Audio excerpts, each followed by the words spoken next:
So, yung ating steel plate dito ay 4x4 by 8 feet ang standard size ng ating steel plate, no? Ang ating tawag dito molder. Tapos ang ating steel plate 4 mm thickness po. Kaya lifetime use na po ito.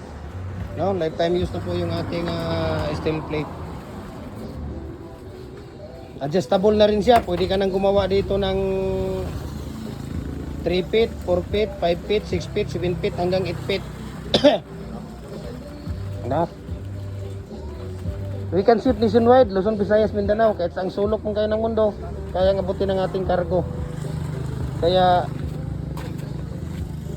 ang ratio naman natin dito, isang sako na Portland cement type 1, 6 na sako na buhangin, 3 o 4 na timba na tubig.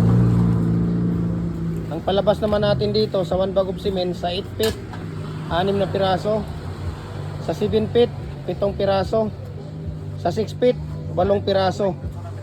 Kaya semi-special po yung gawa natin. Ang gamit naman natin dito na mating, yung mating art natin 8mm po, no? 8mm na kabilya ang gamit natin dito. Tapos yung pangtali natin dito ay number 16 na tie wire. Kaya napakatigas, no? Yan po yung ating ratio dito. Tapos every 10 to 15 minutes, no? Pagka tag-init, 10 to 15 minutes. Pagka medyo summer, medyo yung normal na init lang, nasa mga ano lang siya. Nasa mga 15 to 18 minutes. Pagka walang init talaga, 20 to 30 minutes, no? Natin na babaklase bago natin na hilain. Pwede na tayong gumawa ulit, no? So we can ship nationwide, Luzon, Visayas, Mindanao. Kahit saang sulok ng kayo ng mundo, kaya abutin ng ating cargo. Ito, napakakapal po na steel plate na ginagamit natin dito, no? Kaya wala pong pangamba na yung ating tawag dito, yung ating molder ay talagang lifetime na gamit. So pagkatapos gamitin, kailangan lang natin hugasan yung ating molder sa loob. Okay? Hugasan ang loob para kinabukasan, lagyan ulit ng used oil. Yun ang ano natin, yun ang maintenance natin sa ating molder, no? Para makinis. Ayan, tingnan niyo yung mga ginagawa natin, no? Ayan, napakakinis po, di ba? Sa kulay pa lang at hugis ng ating concrete post, talagang mapapa-inlove ka na, di ba?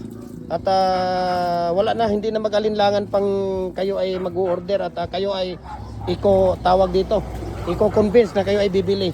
Dahil sa hugis at kulay ng ating pins concrete post, talagang sulit na sulit ka na dito. Binabalik-balikan. Dito lang yan sa Jim Hardware. Nagkukulamber concrete products. Anituan branch, malapit sa Bulao Bridge. Okay? Cagayan de Oro City. So, ano pang hinihintay ninyo? I-follow niyo yung ating Facebook page. Dahil kung gusto niyo ng ratio, mixing, tips, sa paggawa natin ng mga concrete products natin ay makikita niyo doon. Okay? So i-follow niyo yung ating Facebook page, Jim Hardware Kukulamber Concrete Products, Balulang Branch. Jim Hardware Kukulamber Concrete Products, Kanituan Branch. Triple A and F Kukulamber. Ang ating personal Facebook account, Felix Tan Pagikan Jr. Ang ating Instagram, Felix_Pagikan 2000. At saka yung ating YouTube, Jim Hardware Kukulamber Concrete Products. At saka yung ating TikTok at Jim Hardware Cagayan de Oro or Felix Tan Pagikan Jr. I-follow niyo para lahat ng ating ratio, tips at mixing. Kung hindi ka matuto, tumingin ka lang at manonood ka ng aming mga video, talagang matututo ka. Okay? So, napakaraming stock natin ngayon dito. 6 feet at saka 7 feet. Okay? Dragon fruit post at pins concrete post. So, ano pang gagawin ninyo? I-follow nyo kami. I-message nyo kami. Lahat ng mga molder, yung mga maliliit natin na mga molder, hollow blocks, bricks, decorative, mohon, ano pang mga klaseng baluster, dragon fruit post, pins concrete post, RCPC pipe culvert natin. Nako-customize din tayo. We can ship nationwide, Luzon, Visayas, Mindanao. Kahit saang sulok man kayo ng mundo or kahit nandoon pa kayo sa tuktok na mundo, kayang abutin ang ating cargo. Okay, message nyo ako, share ko sa inyo ang price list sa shipping details dito. Ganun lang kasimple ang maintenance ng ating molder. Ayun, tingnan niyo. Hinugasan nila, napakakinis. Para bukas, napakadaling lagyan ng used oil. Okay? Tapos pagbunot natin sa unang bunot, talagang swak na swak lang talaga ang tirada.